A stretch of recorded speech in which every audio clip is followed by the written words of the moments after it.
Selamat siang, nama saya Jojo Evelyn dari kelas 9 Sekolah Dharma Savana. Saya akan menceritakan tentang kehidupan Buddha Gautama. Pada Pangeran Siddhartha dilahirkan pada tahun 623 sebelum Masehi di Taman Lumbini. Pada saat itu Ratu Mahamaya melahirkannya dengan berdiri sambil memegang dahan pohon sala. Pada saat Pangeran Siddhartha lahir, ada dua arus yang dari langit, yang satu dingin dan yang satunya lagi hangat. Arus tersebut membasuh tubuh Pangeran Siddhartha. Pada saat dia lahir, Pangeran Siddhartha lahir dalam keadaan bersih tanpa noda. Ia berdiri tegak dan langsung dapat melangkah ke arah utara. Dan tempat yang ia pijaki ditumbuhi bunga teratai. Para petapa meramalkan bahwa Pangeran Siddhartha kelak akan menjadi seorang raja dunia atau akan menjadi seorang Buddha. Hanya petapa Kondana saja yang meramalkan bahwa pangeran kelak akan menjadi seorang Buddha. Mendengar ramalan tersebut, Raja Sudodana menjadi cemas apabila pangeran menjadi Buddha, tak karena ada yang mewarisi tahta kerajaannya. Oleh pertanyaan raja, para petapa menjelaskan bahwa pangeran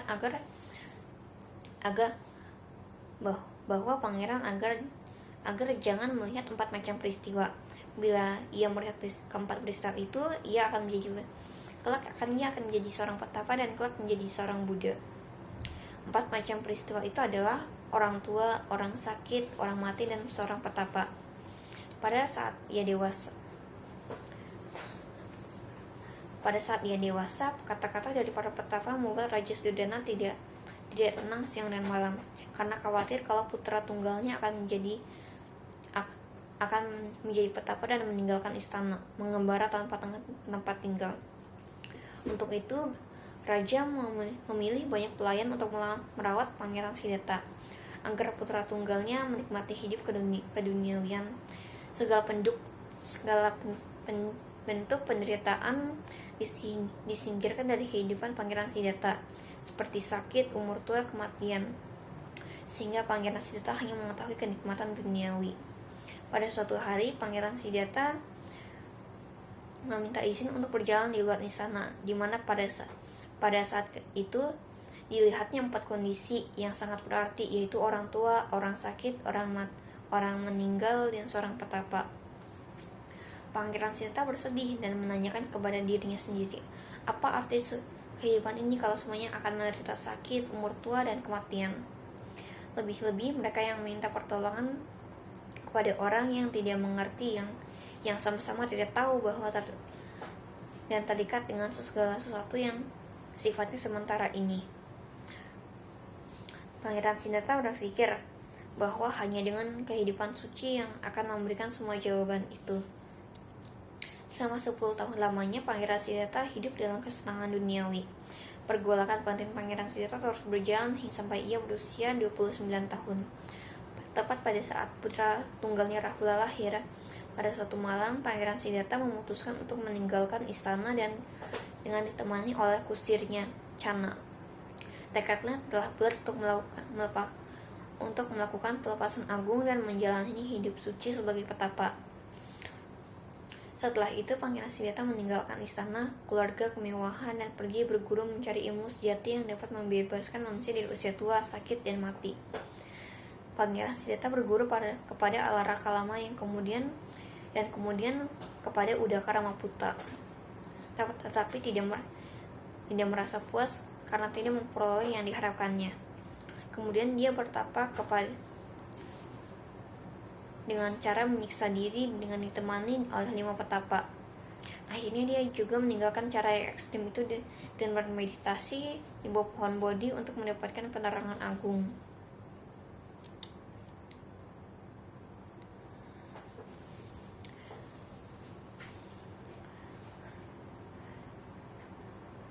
Walaupun petapa Gautama telah melakukan penyiksaan diri selama 6 tahun di hutan Uruvela, tetap ia belum juga dapat memahami dan hakikat dan tujuan hasil dari pertapaan yang dilakukannya tersebut. Pada suatu hari dalam pertapaannya, Pangeran Gota ia kedatangan seorang roh pemusik dan yang kemudian melantunkan sebuah syair. Bila senar kecapi ini dikencangkan, suaranya akan semakin tinggi. Tapi kalau terlalu dikencangkan, putuslah senar kecapi ini dan lenyaplah suara kecapi itu. Bila senar kecapi ini dikendurkan, maka suaranya akan semakin merendah. Kalau terlalu dikendurkan dan maka lenyaplah suara kecapi itu. Nasihat tersebut sangat berarti bagi Petapa Gotama yang akhirnya memutuskan untuk menghentikan pertapaannya lalu pergi ke sungai untuk mandi. Tubuhnya yang tinggal tulang hampir tak sanggup untuk menopang tubuhnya. Seorang wanita bernama Sujata memberi Petapa Gotama semangkuk susu. Badannya dirasakan sangat lemah dan maut hampir saja merenggut jiwanya. Namun dengan kemampuan yang keras, Petapa Gotama melanjutkan samadinya di bawah pohon bodhi di hutan Gaya. Sambil berprasyata, meskipun darahku mengering, dagingku membusuk, tulang-tulangku jatuh berserakan, tetapi aku tidak akan meninggalkan tempat ini sampai aku mencapai penerangan sempurna. Perasaan bimbang dan ragu melanda diri Petapa Gotama. Hampir saja ia putus asa menghadapi godaan Mara. Tapi dengan kemauan yang keras dan keyakinan yang kukuh, akhirnya godaan Mara dapat dilawan dan ditaklukkannya. Hal ini terjadi ketika bintang fajar memperlihatkan dirinya di ufuk timur. Petapa Gotama mencapai penerangan sempurna dan menjadi Buddha tepat pada bulan purnama pada bulan Waisak ketika ia berusia 35 tahun. Dari tubuh sang Buddha Gotama memancar 6 sinar dengan warna biru yang berarti bakti, kuning yang berarti kebijaksanaan, merah yang berarti kasih sayang dan cinta kasih, putih yang berarti kesucian, jingga yang berarti semangat, dan campuran dari kelima sinar tersebut. Setelah mencapai penerangan sempurna, Petapa Gotama mendapat gelar kesempurnaan, antara lain Buddha Gotama, Sugata, Bhaggava, dan sebagainya. 5 petapa yang mendampinginya di hutan Rupela merupakan murid pertama sang Buddha yang mendengarkan khotbah pertamanya, Dhammacakka Pavattana Sutta, di mana ia menjelaskan mengenai jalan tengah yang ditemukannya, lalu 8 ruas jalan kemuliaan, termasuk awal khotbahnya yang menjelaskan tentang 4 kebenaran mulia. Buddha Gotama berkelana menyebarkan Dharma selama 45 tahun lamanya kepada umat manusia dengan pencinta kasih hingga ia mencapai usia 80 tahun.